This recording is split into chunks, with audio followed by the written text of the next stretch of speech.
नमस्कार. हिंदुस्तान पोस्टमध्ये आपल्या सर्वांचं हार्दिक स्वागत आहे. मी चंद्रशेखर नेने, आंतरराष्ट्रीय घडामोडींचा अभ्यासक. माझ्याबरोबर रोहित व्हिडिओग्राफर आहेत. इराण, अमेरिका आणि इस्रायल हे जे युद्ध चालू आहे, त्या युद्धाची आता नवीन एक स्टेप झालेली आहे की अमेरिकेने संपूर्ण होर्मुझच्या सामुद्रधुनीचा ब्लॉकेड ज्याला म्हणतात, म्हणजे वेढा घातलेला आहे. वेढा घालणं हे युद्ध परिस्थितीमध्ये लीगल असतं. इतर वेळेला तुम्ही असे इंटरनॅशनल वॉटरवे ज्याला म्हणतात, म्हणजे आंतरराष्ट्रीय समुद्रमार्ग, ते तुम्ही थांबवू शकत नाही. परंतु जर युद्ध चालू असलं तर युद्धामध्ये ते क्षम्य असतं आणि तीच भूमिका अमेरिकेने आत्ता घेतलेली आहे. अमेरिकेने काय सांगितलं आहे की या समुद्रधुनीतनं आता आम्हाला जे पाहिजे तीच लोकं फक्त, त्यांचीच जहाजं फक्त जातील. इराणची जहाजं बाहेर येणार नाहीत किंवा इराणला जाणारी जहाजं आम्ही थांबवणार आहेत. हे कशाकरता केलं की त्यांच्या असं लक्षात आलं की इराणमध्ये जे सध्या अजूनसुद्धा काही मिसाईल उडवले जातात, काही ड्रोन उडवले जातात, त्याचा सप्लाय हा चीन आणि रशियाकडनं इराणला मिळतो आहे. चीनचा सप्लाय जो आहे तो जहाजामार्फत येतो आहे आणि रशियाचा कदाचित काश्मीर समुद्रातनं जहाजांमार्फत येत असेल. पण रशियाचा सप्लाय जिथून अंजाली नावाचं एक बंदर इराणचं होतं काश्मीर समुद्रात, त्या बंदरावरती मध्ये इस्रायलने बॉम्बफेक करून ते बंदर निकामी केलेलं आहे. परंतु चीनमधून मात्र जहाजं इराणला सतत चालली होती. आणि तुम्हाला माहिती आहे की चीनचा सगळा तेलाचा सप्लाय पूर्वी व्हेनेझुएला, इराण आणि रशिया या 3 ठिकाणाहून व्हायचा. व्हेनेझुएलाचा सप्लाय सगळा बंद केला आहे. इराणचाही सप्लाय जर बंद झाला तर फक्त रशियावरच त्यांना अवलंबून राहायला लागेल. आणि त्यामुळे चीनमध्ये जर तेल आणि ऊर्जा वेळेवरती पोचली नाही तर त्यांचं सगळं मॅन्युफॅक्चरिंगचं साम्राज्य कोलमडून पडतं. मॅन्युफॅक्चरिंगचं साम्राज्य कोलमडलं, जे आत्ता चालू झालेलं आहे. चीनमधल्या बातम्या अशा आहेत की अनेक फॅक्टरीज चीनमधल्या बंद झाल्या आहेत. त्या बंद झाल्याचा इम्पॅक्ट भारतामध्ये सुद्धा जाणवला आहे. प्लास्टिकच्या अनेक गोष्टी भारतात सध्या मिळत नाहीत असे लोक सांगतात. चीनमधनं ते यायचे. तर हे जेव्हा चीनमध्ये होतं तेव्हा चीनमध्ये सामाजिक परिस्थिती फार स्फोटक होते. कारण लोकांच्या नोकऱ्या गेल्या की लोक करतील काय, आणि ती लोक असंतुष्ट झाली की त्याचा समाजामध्ये उपद्रव सुरू होतो. आणि तो उपद्रव चीनमध्ये ऑलरेडी सुरू झाला आहे अशा बातम्या आहेत. परंतु ट्रम्पनी चीनला सांगितलं होतं की तुम्ही इथे इराणला मदत करायला शस्त्र किंवा इतर सामुग्री किंवा अगदी जेवणखाण ते सुद्धा द्यायचं नाही आहे. आणि आत्ता ट्रम्पनी थोड्या वेळापूर्वी असं स्टेटमेंट केलेलं आहे की शी जिनपिंग यांनी ट्रम्प यांना सांगितलेलं आहे की आम्ही इराणला कुठल्याही तऱ्हेची सहाय्यता करणार नाही आहोत. आम्ही सहाय्यता करतो ही जी बातम्या आहेत त्या सगळ्या खोट्या बातम्या आहेत आणि मुद्दाम त्या बातम्या पेरल्या जात आहेत, असं शी जिनपिंग ट्रम्पना म्हणाले, असं ट्रम्प म्हणले. भारतात अनेक लोकांनी भारताच्या डिप्लोमॅटिक कोर, म्हणजे भारताचा जे परराष्ट्र मंत्रालय, त्यांच्यावरती ताशेरे जोडले होते की तुम्हाला मध्यस्थी करता आली नाही. पाकिस्ताननी बघा कशी मध्यस्थी केली आणि पाकिस्ताननी कसा इम्पॉर्टन्स घेतला. लोकांना कळत नाही. लोकांना, आपल्या इथे काही लोक आहेत ज्यांना पाकिस्तानचं विशेष प्रेम आहे. काँग्रेस पक्ष त्याच्यातला एक आहे. तर काँग्रेस पक्षाच्या प्रतिनिधींनी ही भूमिका घेतली होती. आता लक्षात आलं की पाकिस्तानचं या सगळ्या अगदी माकड झालेलं आहे. कारण त्यांनी जी मध्यस्थी केली, 21 तास लोकं बोलली एकमेकांशी नाही, थ्रू पाकिस्तान बोलली, पण त्याचा काही झाला नाही परिणाम. युद्धबंदी आणि युद्ध सुरू करणं याच्यावरती त्याचा काहीच परिणाम झाला नाही. हे चालू असतानाच ट्रम्प यांनी आपल्या फौजा सगळ्या त्या होर्मुझच्या आखातात आणून, होर्मुझच्या समुद्रधुनीपाशी आणून इराणला वेढा घातलेला आहे आणि बंद केलेला आहे.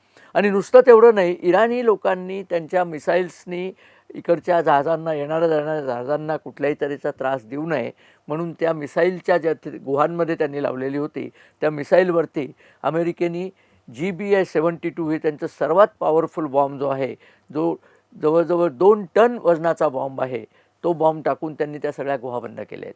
बहुतेक सगळ्या गुहा बंद झालेल्या आहेत. इराणचं नौदल सगळं बुडवून टाकलेलं आहे. इराणच्या बारक्या बोटी आणि काही पाणबुड्या केवढ्या शिल्लक आहेत त्यांच्यावरती सुद्धा अमेरिकेचे हल्ले चालू आहेत. प्रचंड प्रमाणावर इराणचं नुकसान झालेलं आहे. इराणची लोकं तरी लढतायत आणि सांगतायत की आमचं काही नुकसान झालं नाही, हे एका बाजूला ते सांगतात. दुसऱ्या बाजूला त्यांचीच माणसं अमेरिकेला सांगतात की $280 अब्ज नुकसान झालं आहे, ते पैसे टाका. म्हणजे त्यांच्या बोलण्यात विरोधाभास आहे. आत्ता जरी त्यांनी उसनं अवसान आणलेलं असलं तरी त्याच्यातनं फारसं काही घडेल असं वाटत नाही. आता त्यांनी आणखीन एक धमकी दिली आहे ट्रम्पना की तुम्ही जर आमच्या पोर्ट्सना ब्लॉक केलं, म्हणजे आमच्या बंदरांवरती जर तुम्ही ब्लॉक केलं, वेढा घातला, तर आम्ही बाब एल मंदाब, म्हणजे लाल समुद्रामध्ये जे आखात आहे, बाब म्हणजे अरबी भाषेमध्ये दरवाजा, मंदब म्हणजे अश्रू, अश्रूंचं द्वार म्हणजे काय, तिथून जहाजं जाताना खूप जहाजं बुडायची, कारण खडक वगैरे खूप आहेत तिथे. तर तिथून आम्ही बंद करू. म्हणजे काय की सौदी अरेबियाचं वगैरे जे तेल आहे, जे लाल समुद्रातनं बाहेर येतं, ते सुद्धा आम्ही येऊ देणार नाही. तिथे आमचे हुती जे बसलेले आहेत ते हल्ला करतील. आता याच्यात 2 गोष्टी झाल्या. जसं त्यांनी हुतीचं सांगितलं, तसंच त्यांनी सांगितलं की या ज्या वाटाघाटी झाल्या आहेत त्याच्यात लेबनॉनच्या हिजबुल्लांना सुद्धा घेतलं पाहिजे. प्रश्न असा आहे की तुम्हाला तुमचं नुकसान झालं आहे म्हणून वाटाघाटी करायच्या आहेत. हिजबुल्लाचा आणि तुमचा संबंध काय? हिजबुल्ला काय तुमचे जावई आहेत का? परंतु हे सांगूनच इराणनी सिद्ध केलं की हिजबुल्लांना सगळा सपोर्ट इराणच करतं. तसंच हुतींना सुद्धा इराणसारखा सपोर्ट करतं. आणि अमेरिकेची तीच तक्रार होती की तुम्ही दहशतवादी ग्रुपना सपोर्ट करता आणि तुमची पॉलिसी आहे दहशतवादी ग्रुप चालवतात, हे आतापासून चालणार नाही. हे अमेरिकेचं एक तत्त्व आहे. तसंच इस्रायलने सांगितलं की हिजबुल्लाचा नायनाट केल्याशिवाय आम्ही थांबणार नाही. आणि तो चालूच आहे बरं का. इस्रायल अजिबात थांबत नाही आहे. इस्रायलचा पंतप्रधान नेतान्याहू नुकतेच लेबनॉनमध्ये जाऊन आले. म्हणजे लेबनॉनचा जो भाग इस्रायलने ऑक्युपाय केला आहे तिथे ते जाऊन आले, याचाच अर्थ असा की त्यांना दहशतवाद्यांची भीती वाटत नाही आहे. हिजबुल्लांचा बऱ्यापैकी नायनाट झालेला आहे.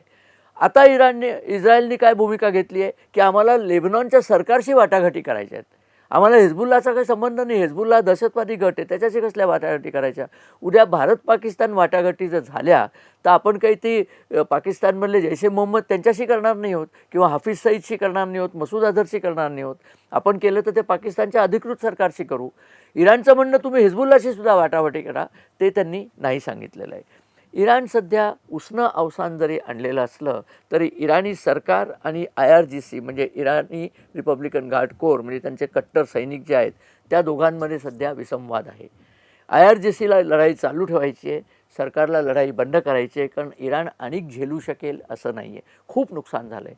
तेहरानचे फोटो जे ते पाहिले तर तेहरान काय इतर काही शहरं काय इस्फहान, तेहरान, शिराज आणि केरमान या सगळ्या शहरांमध्ये प्रचंड बॉम्बफेक झालेली आहे.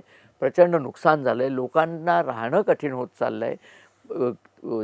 किमती वस्तूंच्या अन्नधान्याच्या किमती हाताबाहेर गेल्या आहेत. 17,000 रुपयांना एक अंडं मिळतं आहे, अशा बातम्या आहेत. सगळ्या लोकांना भयंकर त्रास होतो आहे आणि तो थांबवण्याचा एकच मार्ग आहे की लढाई थांबवा.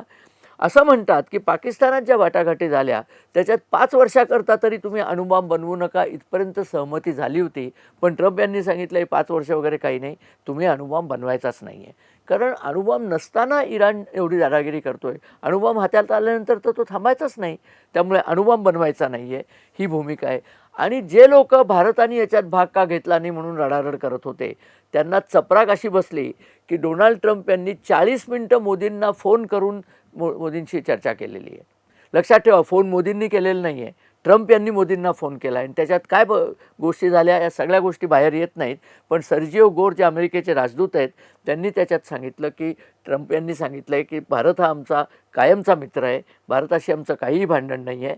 आणि मोदींनी त्यांना सांगितलं की तुम्ही होर्मुझची समुद्रधुनी मोकळी जी करताय ते अगदी योग्य काम करताय, ती ओपनच झाली पाहिजे. ती इराणच्या लोकांना त्यांनी ब्लॉक केलं पण समुद्रधुनी मोकळी केलेली आहे. भारताची जहाजं सोडून देण्यात आली. लक्षात ठेवा, भारताची जहाजं सोडलेली आहेत. इतरही जहाजं जी आहेत म्हणजे इराणकडनं येणारं तेल द्यायचं नाही, कारण इराणची आर्थिक नाकेबंदी चालू आहे.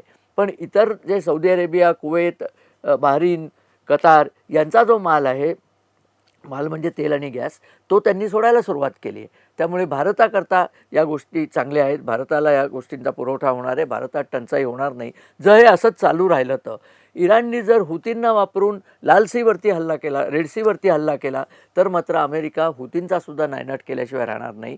कारण ट्रम्प यांनी स्पष्टच सांगितलं आहे की या समुद्रधुनीचा अमेरिकेला काही एक उपयोग नाही आहे. या समुद्रधुनीचा उपयोग जपान, कोरिया, भारत, चीन या राष्ट्रांना आहे आणि युरोपच्या लोकांना फायदा आहे. त्यांच्याकरता मी हे काम करतो आहे. हे काम कोणीतरी करायलाच पाहिजे होतं. इराणला वेसण कोणीतरी घालायलाच पाहिजे होती, ती वेसण मी घालतो आहे. याच्याकरता तुम्ही मला थँक्स दिले पाहिजेत. आणि मी याच्याकरता अरब राष्ट्रांशी बोललो आहे. सगळ्या अरब राष्ट्रांनी ट्रम्प यांना सांगितलेलं आहे की इराणची शक्ती आता तुम्ही सगळी काढून घ्या, कारण तुम्ही गेलात आणि ही शक्ती काढलेली नसली तर इराण आमच्यावरती सतत दादागिरी करेल. सौदी अरेबियाने हे सांगितलेलं आहे. सौदी अरेबियाने इनफॅक्ट पाकिस्तानला धमकावणी केली होती की तुम्हाला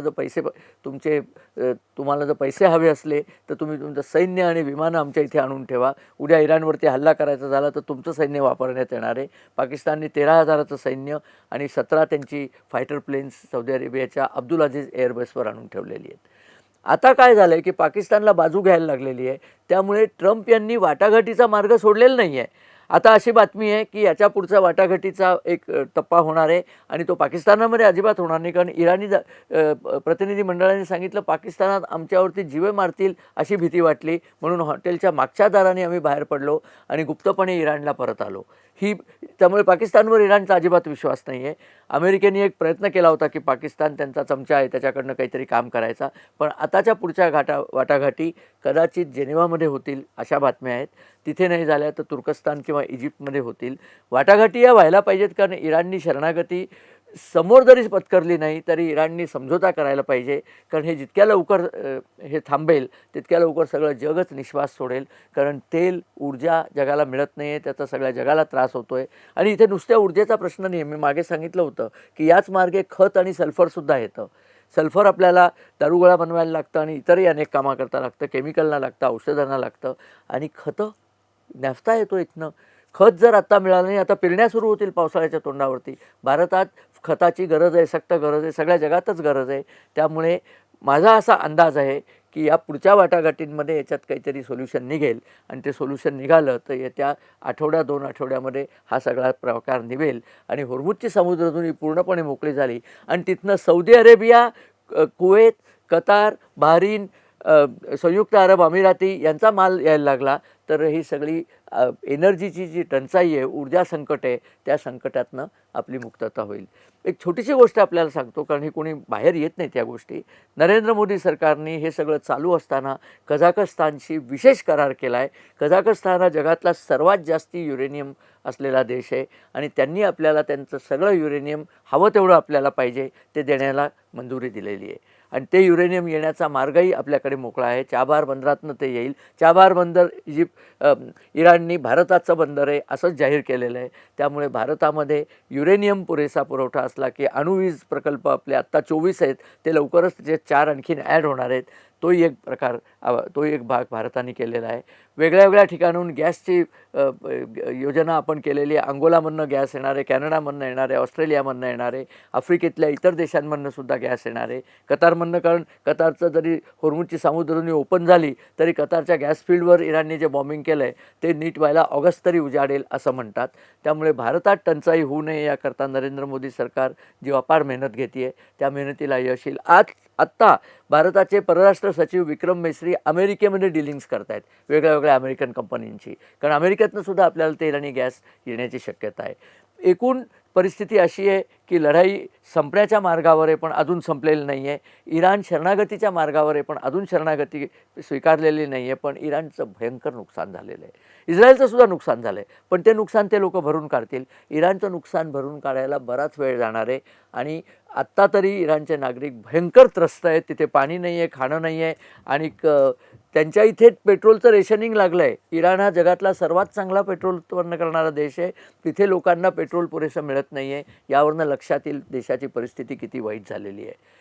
अशाच बातम्या बातम्या आणि विश्लेषण आपल्यापुढे आणत जाणार आहे. आपण आत्ता तरी काळजी करण्याचं कारण नाही आहे, पण येणारे दिवस काही चांगले असतीलच असं सांगता येत नाही. माझ्या अंदाजाप्रमाणे जर युद्ध येत्या 8-10 दिवसात थांबलं तर आपल्याला काळजी कमी आहे, लांबलं तर मात्र आपल्याला काळजी आहे. परंतु सरकार सगळ्या विविध ठिकाणाहून आपल्याला ऊर्जा सुरक्षा मिळवण्याचा प्रयत्न करते आहे. त्यांचे प्रयत्न यशस्वी होत अशा शुभेच्छा त्यांना देऊन मी हा व्हिडिओ संपवतो. हा व्हिडिओ जर आपल्याला आवडला तर आपण मित्रपरिवाराबरोबर तो शेअर करा. आपल्या कमेंट्स, लाईक्स आणि सबस्क्रिप्शन आमच्याकडे येऊ दे. आमच्या चॅनलला सबस्क्राईब करा. हा व्हिडिओ बघितल्याबद्दल नमस्कार, धन्यवाद, जय हिंद.